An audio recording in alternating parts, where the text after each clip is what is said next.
So apparently Disney is trying to make a live-action Gaston movie. I'd love to see how they try to justify and sanctify the villain that thought women shouldn't learn how to read in 2025.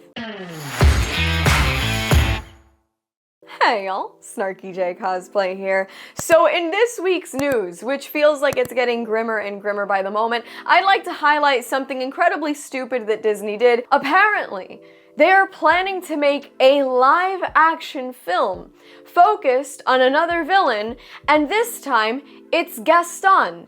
And when I saw this, I genuinely thought it was a parody page. I thought it was a joke, so I made sure to verify it with several other media outlets online, and it turns out they are 100% accurate. Now, Disney is no stranger to pulling the whole redemption arc. Yeah, they were bad, but this is why thing with their villains. They did it with Maleficent. She got 2 movies where Angelina Jolie played her. They tried to do it with Cruella de Vil, and we'll talk a little bit about those 2 ladies later on. They even sort of hinted at that with the Mufasa Lion King films and kind of explaining Scar's backstory in live action.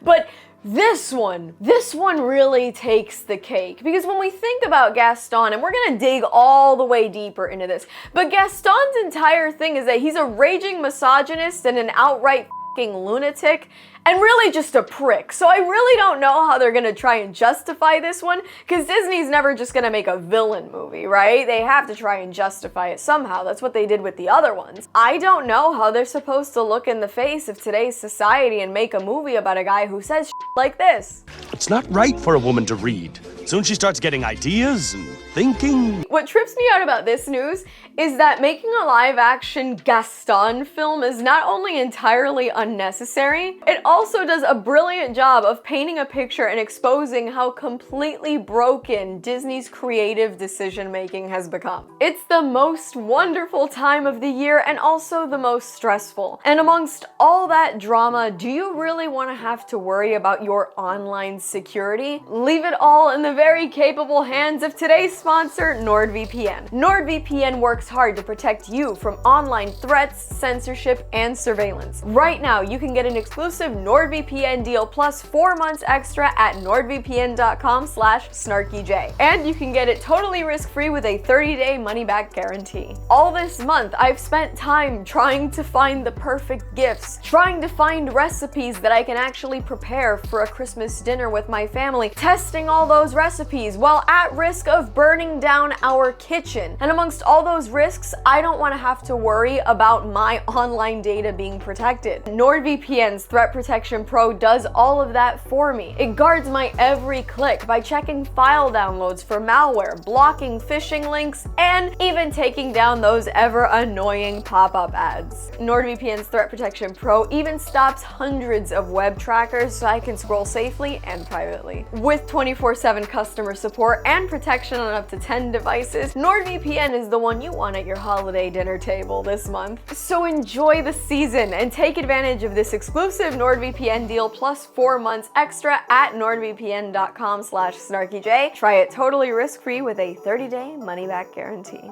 Alright, let's jump right into this. So the official news basically comes from Deadline, who is reporting that they're gonna be doing a Beauty and the Beast live-action spin-off, all focused on Gaston. Now, it's not supposed to be a continuation or connected to the 2017 live-action Beauty and the Beast, so most likely Gaston will not be played by Luke Evans, who did a really good job to the point where I almost started thinking, yeah, maybe it was a bad idea for me to learn how to read. Anyways, the film is in super early development. There's no casting yet, but this news is very much intentional. This is not a rumor. This is not coming from the rumor mill. This isn't just whispers in the dark. This is happening. Now let's talk about why this is an absolutely baffling decision for Disney to make. Disney, as it stands right now, does have a live action problem. This is a pattern that has been established. A lot of Disney's live action remakes do make quite a bit of money, but Snow White was a tremendous failure for Disney. The live action Snow White not only underperformed, it flopped, and the audience fatigued to seeing old just remade. I mean, even movies as recent as Moana, the movie's what, like 10, 15 years old at most, and they're already doing a live action remake. We just got the first teaser. It looks brain dead, dark, and miserable, just like all their other live action remakes, and they're still doing that. Disney continues to move backwards, not forward, with their content lately. Because they don't want to work on new stories, they're doing reboots. And when they don't want to do a reboot, they do a villain spinoff. And now we're getting villain spinoffs that don't even work conceptually. I mean, I don't even know that this feels creative or like, I wonder what they do. It just feels desperate. So let's talk about the two most popular villain live action remake movies. Disney's recent strategy with almost every villain in their recent films has been, but what if they weren't actually a villain? And I did make a video about this a few months back because I genuinely feel that movies and content, and I think society as a whole, suffers when people are afraid to write villains as villains. Sometimes people just want to watch the world burn. Sometimes people are just miserable and they're cruel and they're bad. And I think it's way better to be able to tell stories and be able to paint a picture of good and bad and morality as opposed to always trying to justify the actions of the villain. It weakens the whole argument when the hero can't stand up and say you're wrong. With the film Cruella, which was of course about Cruella de Vil, they made it campy, they made it dramatic, they made it fashion driven, and they gave us the ever likable Emma Stone playing this campy, over-the-top fashionista. But at the end of the day, her end goal, as we know from 101 Dalmatians classically, was killing puppies. I don't care that they showed me a half-assed scene of her mother being chased off some sort of balcony by a pack of Dalmatians. I don't even know where that came from. They tried to justify it, but the end goal of this person was still skinning hundreds of dogs, hundreds of puppies. That's like hyping up somebody who clubs baby seals for fun. There is nothing redeemable about wanting to kill a bunch of puppies to make a jacket. That's terrible. Disney had to massively rewrite this character, and they still ended up with a movie that was kind of dog shit, pun intended. And I still could not forget that I grew up watching 101 Dalmatians and this wanted to kill puppies. I don't care what your childhood is, you're nuts. And then, of course, we also have the Maleficent problem. And while I think Disney got a little more creative with Maleficent, it's still one of those things where I sat there watching that movie and was like, why? And I know when my mom sees this video, I'm gonna get an angry phone call because my mom loves Maleficent as a character and she really likes that movie. In the live action remake, they go, no, she was a fairy minding her own business and she fell in love with the worst thing to ever walk the earth. A human man. And there's basically a metaphor for what feels like a sexual assault because in the middle of the night she trusts him enough to share a drink with him and ends up falling asleep with him, and he rips her wings off and returns to the castle triumphant, claiming he had murdered her. Realistically, he did spare her life, but he ripped her wings off and left her traumatized and upset. And of course, it's actually a really dramatic and interestingly told story. But when they're trying to literally justify the actions of somebody who is inherently evil in her original film, I still kept thinking, this was an evil bitch in her original movie. Why did we need a whole story to justify this action? I think it sucks. I think this is just behavior. I think this is not a good concept. I don't like this whole let's justify the villains thing. But that's what Disney likes to do, right? What if they weren't as bad as you thought they were? With the two women I mentioned previously, Disney really did their best to justify terrible actions like putting a minor into a coma and wanting to skin hundreds of puppies. Again, I don't see how any of these things said to Disney, we should redeem these people, but hey, maybe it's because they're ladies and it's easier for us to forgive ladies. But Gaston is kind of an entirely different beast. Pun intended there as well. I'm on a roll today. See, when we think about the actions of Cruella was just kind of an asshole. I'm gonna skin dogs and make a jacket, because I don't really care about dogs. I'm gonna make a jacket. Well, we hate Cruella because we like dogs, right? That's a cruel thing to do, skin 100 puppies. You, right? And when we look at Maleficent, it was like, hey, leave the 16-year-olds alone, you know? Like, don't put them in a coma. These are kind of just like singular actions that were shitty. They weren't necessarily concepts. But the thing about Gaston, and I know I'm probably getting way into the weeds on this one, but come with me. I promise I have a point. Come with me if you want to live, okay? Gaston is a villain in a different sense. Gaston is kind of like a concept. There's actions, yes, but Gaston is also inherently a concept. If you don't remember Beauty and the Beast super well, Gaston is in no way misunderstood, morally gray, or tragic. He is entitled, he is violent, he is manipulative, and openly misogynistic. His whole motivation in the film is, I want this woman, therefore I deserve this woman. I am willing to put her father in an asylum to get him out of my way so I can have her, and I'm also willing to rally the troops of my provincial town to go have this other monster who's done nothing wrong to anybody annihilated so that I can have her. Gaston never becomes bad, he just is. And it's funny because even if you listen to the song Gaston from the soundtrack, they make him sound like an absolute asshole. He's singing about himself the whole time, and yes, the town is talking about what a great guy Gaston is, but they're also willing to admit that in a wrestling match, nobody bites like Gaston. That's kind of a cheating move. They also mention that nobody goes tromping around wearing boots like Gaston. Basically, the entire town is kind of charmed by a guy who's literally a bully. Like, I think they're all aware that he's kind of a prick, but he's also like the biggest prick around, so they follow him around anyway. The reprise of the Gaston theme is actually even worse, and I know that I probably sound like I know way too much about Beauty and the Beast, and that's because I do. It's actually one of my favorite Disney movies, and she was my favorite Disney princess as a kid. In the reprise of Gaston's theme,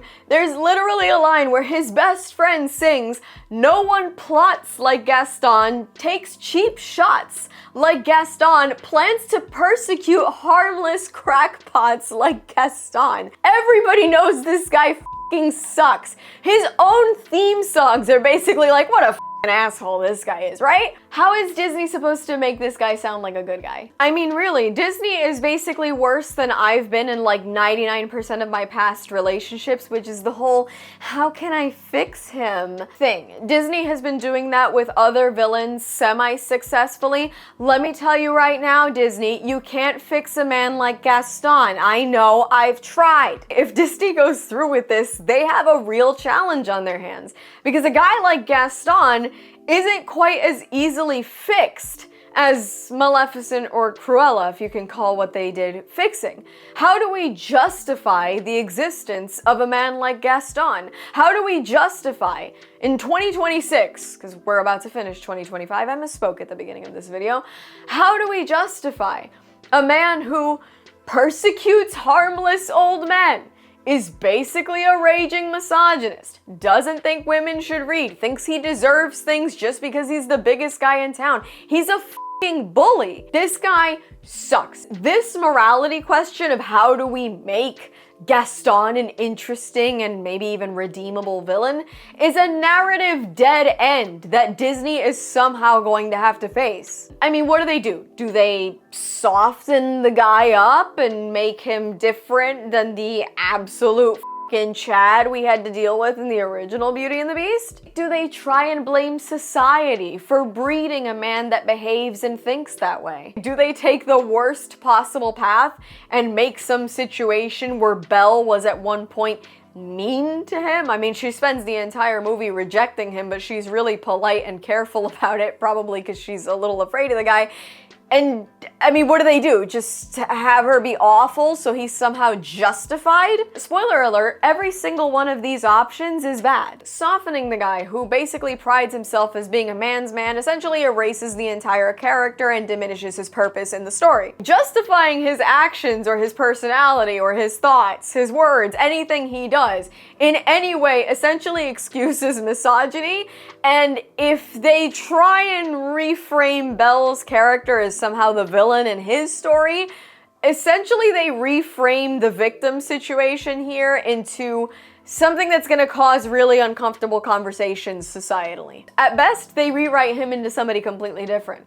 And at worst, they end up justifying behavior that was intentionally written as villainous. And the whole point is that this isn't subversive. Wow, Disney is so bold, so creative. It's actually tone deaf and pointless. Gaston worked in the 90s, and he works today as a character because Gaston is kind of a warning, and that's what I meant earlier, in that he's not just a character with a single goal. Gaston is actually way more of a concept than these other two characters like Cruella and Maleficent ever were. Gaston is a walking red flag. He's a warning. Gaston is literally a satire of male entitlement. What happens when a guy just thinks he deserves the best girl? Male entitlement. That's exactly what Gaston is a satire of. He's also a satire of the nice guy logic, because he's basically telling Belle, you know what? You're not gonna have to work, you don't have to think or read, just take care of my kids and rub my feet when I get home.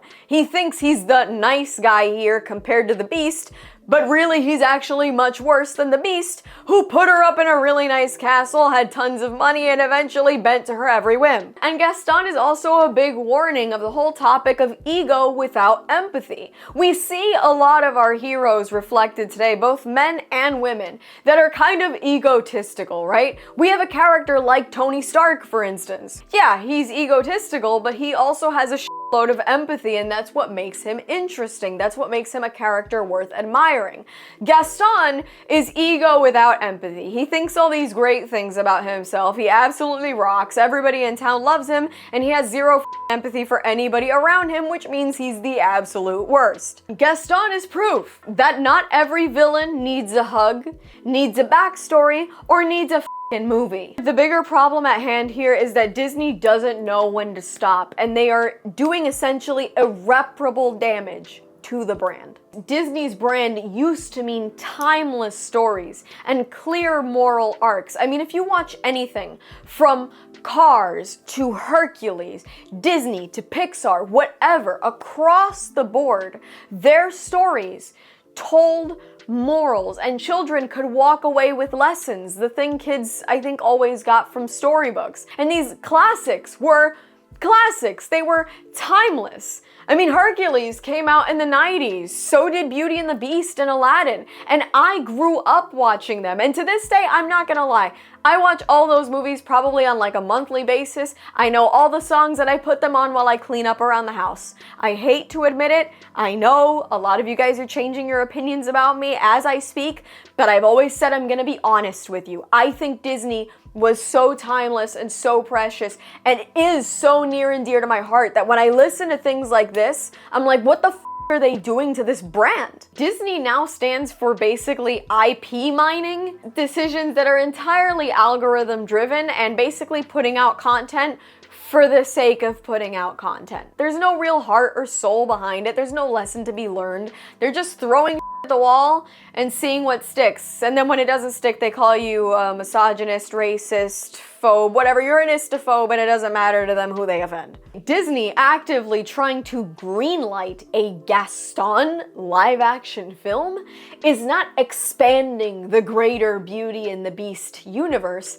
It's actually scraping the bottom of the barrel of it. This movie literally makes no creative, thematic, or cultural sense. Like, at all. If Disney can no longer tell the difference between a compelling, potentially multifaceted villain and a guy that was written to purely be a walking red flag, that is a much bigger problem than just one potentially really bad movie. And that's all from me. I've been SnarkyJay. Thank you so much for watching. Please don't forget to like and subscribe. For more SnarkyJay, be sure to check me out on Instagram. And if you'd like to support me, this channel, and my content creation, do check out and consider subscribing to my Patreon for exclusive photo shoot sets and cosplay content. I'll add links to all of those in the description below. And let me know how you think Disney could possibly make Gaston sympathetic, because I just can't see it, in the comments below.